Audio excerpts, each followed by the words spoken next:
El tema, bueno, entiendo que el eje temático que tú manejas es la disputa territorial y soberanía de Estado, y he trabajado las preguntas en relación a la ponencia que también vas a hacer en el Congreso. Así que la primera pregunta que me gustaría hacerte es si las fronteras han dejado de ser un problema en América Latina.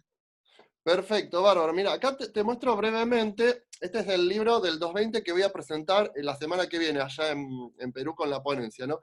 Y se Ok. basa en uno que escribí en el 2017. Lo que hago Ajá. básicamente en el 2017 es una metodología de trabajo que después aplico ahora a, correctamente, como decís Fiorella, disputas territoriales. Ok. Voy a ser muy, muy franco. Las fronteras existen disputas territoriales. La realidad que Latinoamérica, nuestra región, no debería por qué tener este tipo de disputas, sin embargo, han sido manipuladas y siguen siendo manipuladas constantemente. Así Ok. que me imagino que en nuestra charla voy a poder explayarme un poquito más a lo que me refiero con esta manipulación. Y ha sido muy conveniente para líderes, para grupos, como podrían ser grupos paramilitares que tenemos en Colombia, en Nicaragua y otros estados, para empresas nacionales y multinacionales, Ujú. tanto latinoamericanas como extranjeras, y para otros agentes internacionales. El clásico ejemplo en Latinoamérica, la intervención de Estados Unidos, pero no es Estados Unidos solamente. O sea, brevemente, lo que te quiero decir, no deberíamos tener disputas fronterizas, sin embargo, siguen constantemente siendo manipuladas. Ok, ok. Exacto, ya eso venía, bueno, viene a colación mis otras preguntas, ¿no? ¿Es preguntas geográficas o de asuntos que se ponen en vigencia por razones políticas? Mira, muy buena la pregunta, y creo que ahí no deberíamos limitarnos. Yo soy abogado, Ujú. también escribano público, tengo Relaciones Internacionales, un máster y doctorado en Derecho. Lo que trato de abordar siempre son ciencias políticas, derecho, relaciones internacionales. No es un tema meramente geográfico, no es un tema solamente político, es un tema que es mucho más. Yo hablo ahora y tiene que ver con mi próximo proyecto, el tercer libro, multidimensional.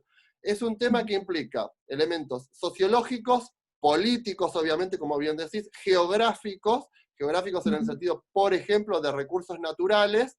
económicos, culturales y otros tantos más, que justamente abordo en este libro 2020 y en la próxima, si Dios quiere, la próxima publicación.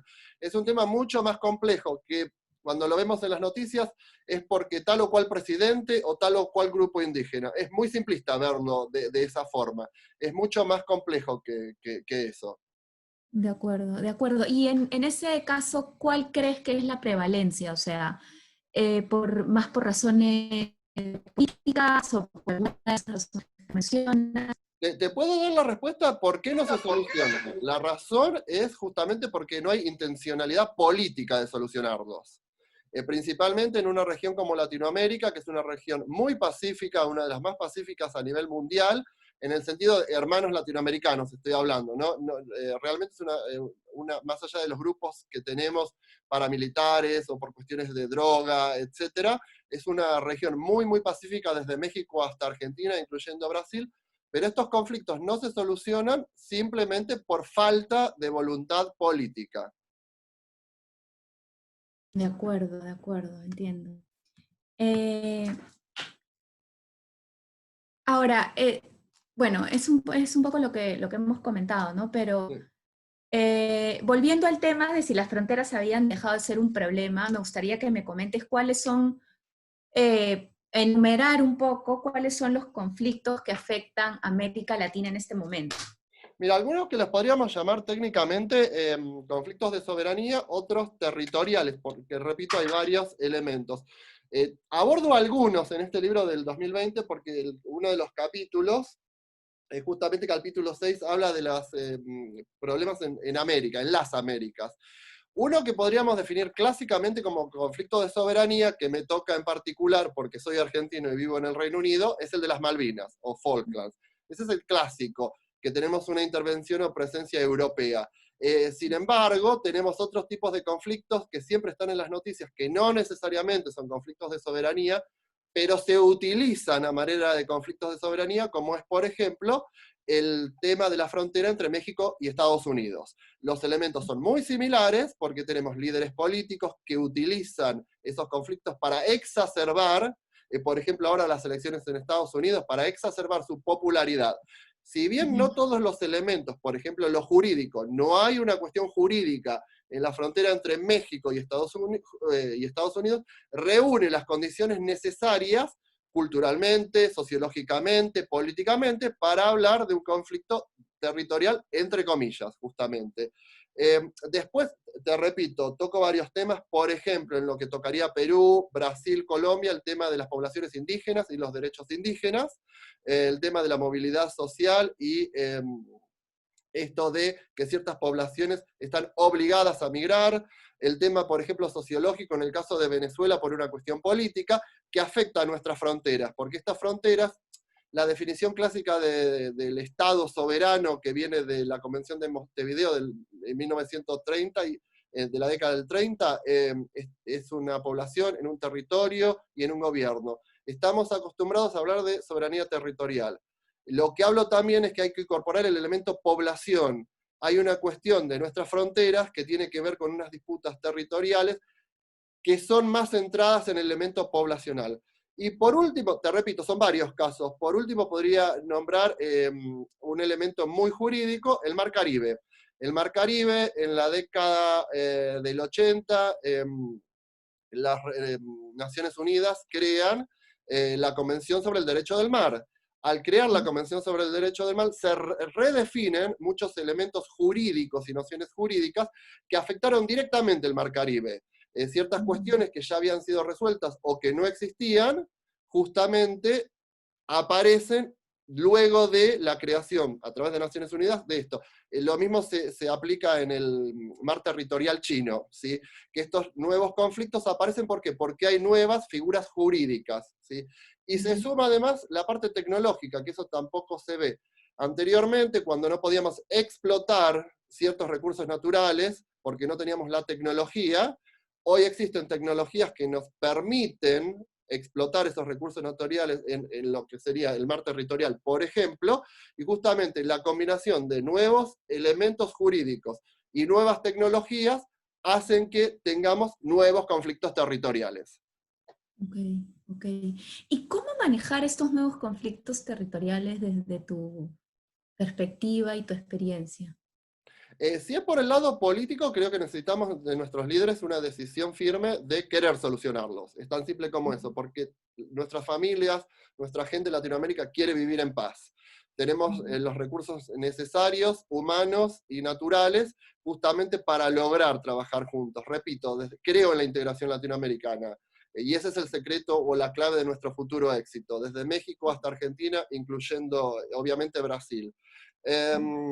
Ahora, ¿cómo solucionarlos? Creo que la clave está en la cooperación. Cuando hablo de cooperación, tiene que ver, es un conjunto de elementos que hacen de esta problemática algo compleja. ¿Cómo se aborda un problema complejo? Justamente con una metodología que tenga que ver con ser interdisciplinario. Los abogados no vamos a tener la respuesta solamente porque vamos a abordar la parte jurídica. Necesitamos abogados, politólogos, expertos en relaciones internacionales, sociólogos, o sea, una combinación de ciencias que realmente aporte algo multidisciplinario sumado a justamente la voluntad política. Sin voluntad política los científicos podemos hacer poco, ¿sí? Eso no quiere decir que todo dependa de nuestros gobiernos. Creo que nosotros como científicos del derecho, de las relaciones jurídicas, de las relaciones internacionales y ciencias políticas, economía, tenemos una responsabilidad moral de trabajar para solucionarlos. Y empezar a trabajar juntos, empezar a cooperar. De acuerdo, perfecto. A ver,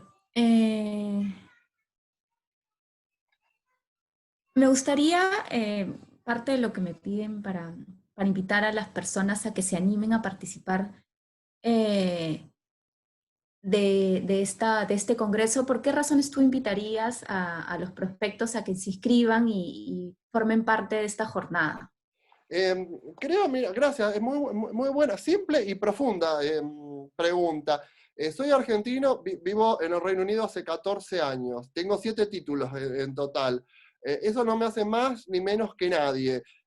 Creo que estoy en esta vida justamente para aprender del otro, y voy a terminar de aprender, creo, el día que me muera físicamente, y como creo en Dios, seguramente voy a seguir aprendiendo más adelante.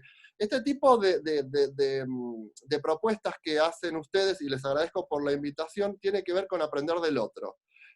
Jorge Núñez no va a solucionar los conflictos de soberanía, ni lo ha hecho por gente como Martin Luther King o la Madre Teresa de Calcuta. Esto tiene que ver con todos nosotros y tener la voluntad de participar en este y en otros eventos en donde se nos permita y permitamos trabajar en cooperación, colaborar. No vengo acá a dar clase, ni espero que se me dé clase, espero justamente compartir ideas. Y que siempre ofrezco ese tipo de plataforma cuando yo mismo organizo eventos. Y creo que es esto, ¿no? Bajarnos un poquito del podio como científicos, aceptar que más allá de nuestro género, nuestra nacionalidad, nuestros acentos, nuestro lugar donde tenemos nuestro hogar o nuestras familias, somos seres humanos y queda en nosotros empezar a solucionar esto. ¿Cómo? Justamente abriendo la propuesta, abriendo el juego, que es lo que están haciendo ustedes con este congreso, e invitando especialistas de cualquier lugar del mundo para tratar de buscar, no problemas, porque ya los tenemos, sino soluciones a estos problemas. De acuerdo, perfecto. Si me permites una última Sí, pregunta, cómo no. quería que me digas a tu criterio por qué es importante contar con más profesionales de relaciones internacionales enfocados en este tema que hemos conversado de disputa territorial y soberanía de Estado. Relaciones internacionales, y agregaría, y cualquier otra disciplina, creo que tenemos que ser interdisciplinarios. Y más que cantidad, hablaría de algo cualitativo, en el sentido que necesitamos formarnos más y mejor, no estar centrados y cerrados a una disciplina. Por ejemplo, repito, en mi caso, siempre me pongo de ejemplo, no para, como dicen en inglés, show off, sino simplemente para no atacar o ser individualista y que alguien lo tome en particular con un ataque personal. No, no, no. En mi caso, soy abogado, pero me he formado acá con ciencias políticas. Mi doctorado ha tenido que ver con relaciones internacionales, ciencias políticas, filosofía y derecho. Y esto quiero decir también, Jorge Núñez no es solamente abogado, Jorge Núñez es más complejo que eso. Jorge Núñez es una persona. Y eso es la propuesta un poquito que hago. Sí necesitamos expertos en relaciones internacionales, que se formen. Pero más allá del número, necesitamos justamente expertos que sean inclusivos y que estén dispuestos a abrir el juego a otras disciplinas y a las personas, a hablar un poco con... A ver, te doy un ejemplo, esta fundación que está acá atrás mío, es la fundación que antes era de, ustedes la conocen en Perú, de Yuya Meneghel. Okay. Esta fundación tiene más de 30 años. Y es Jorge apoyando, no a Argentina, porque primero soy latino y después argentino, sino devolverle a nuestra región algo. Y creo que esto lo tenemos que hacer los politólogos, los abogados, los expertos en relaciones internacionales. Entonces, lo que les propongo a mis colegas en relaciones internacionales, seamos más, mejor formados y más inclusivos. Perfecto, perfecto, Jorge. Está perfecto. Está excelente, de verdad te agradezco muchísimo. No sé si hay algo más que te gustaría agregar. Principalmente gracias vos, Fiorella, a la Universidad de Loyola, y bueno, y a todo Perú, porque conozco Perú, he estado en Lima, he estado en Cusco, obviamente por las ruinas, pero más que nada porque tengo también amigos en Perú, y no lo digo por quedar bien, realmente he estado allá, un país que me gusta mucho. De nuevo, lo que le propongo, y esto sí, al peruano, al colombiano, al mexicano, a cualquiera de Brasil y Argentina, somos latinos. Empecemos a estar orgullosos de nuestra región. Y algo que propongo en el libro, somos un ejemplo a nivel constitucional en cómo han sido integrados los derechos de las poblaciones autóctonas, de las poblaciones indígenas. Somos otro ejemplo en cómo se solucionan conflictos de soberanía. Una de las cosas que justamente saco en conclusiones en el capítulo 6, para ejemplo global, sí, es que nosotros tenemos la idea de tener garantías locales. Si había un conflicto entre Chile y Argentina, que Brasil sea, por ejemplo, el garantor. Justamente tenemos mucho para dar al mundo. Empecemos a trabajar juntos. Y entonces, problemas como la Amazonia y la explotación de recursos naturales, la frontera con México y Estados Unidos, o la cuestión Malvinas o cualquier otra, no son cuestiones locales, son cuestiones regionales. La frontera no es entre México y Brasil, es entre Latinoamérica, perdón, entre México y Estados Unidos, es entre Latinoamérica y Estados Unidos. Amazonia no es de Brasil, Amazonia es latina. Las Malvinas no son argentinas, las Malvinas son latinas. El día que nos demos cuenta que somos primero latinos y después respectivos países, el día que Latinoamérica como región sale adelante. De acuerdo, perfecto. Muchas gracias por ese punto de vista. No, gracias a vos, Fiorella, en serio, muchas gracias por la invitación. Ha sido muy amable. Apenas esté el artículo publicado, te voy a enviar el enlace para que